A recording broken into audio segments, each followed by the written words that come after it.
প্রকৃতি বড়ই নিষ্ঠুর।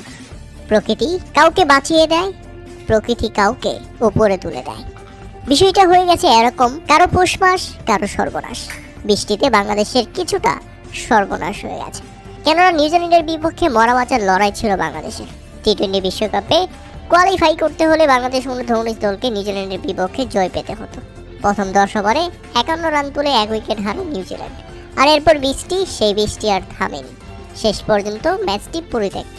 আর তাতে নিউজিল্যান্ড এগিয়ে গেল পয়েন্ট টেবিলে। বাংলাদেশের সাথে হয়ে গেল একেবারে দুঃখজনক এক ঘটনা।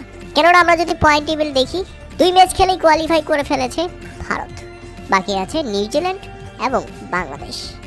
বাংলাদেশের শেষ ম্যাচ ইউএসের বিপক্ষে, যুক্তরাষ্ট্রের বিপক্ষে বাংলাদেশ জিতবে, এটা জানা কথা। কিন্তু নিউজিল্যান্ড যদি ইন্ডিয়ার বিপক্ষে জিতে যায়, সেক্ষেত্রে বাংলাদেশ কোয়ালিফাই করতে পারবে না।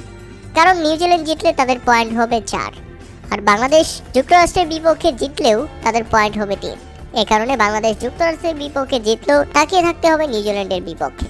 অর্থাৎ নিউজিল্যান্ড যদি ভারতের কাছে হেরে যায়, সেক্ষেত্রেই বাংলাদেশ বিশ্বকাপে কোয়ালিফাই করতে পারবে। তবে কি U19 বিশ্বকাপে বাংলাদেশ গ্রুপ পর্ব থেকে বাদ পড়তে চলেছে, নাকি ঘটে যেতে পারে কাকতালীয় ঘটনা? প্রিয় দর্শক, বৃষ্টির কারণে ম্যাচ ভেস্তে গেছে। এই বৃষ্টির কারণেই প্রথম ম্যাচেও দুঃখজনকভাবে ভারতের বিপক্ষে পরাজয়। বৃষ্টি বা প্রকৃতি এবার কি বাংলাদেশের পক্ষে নয়?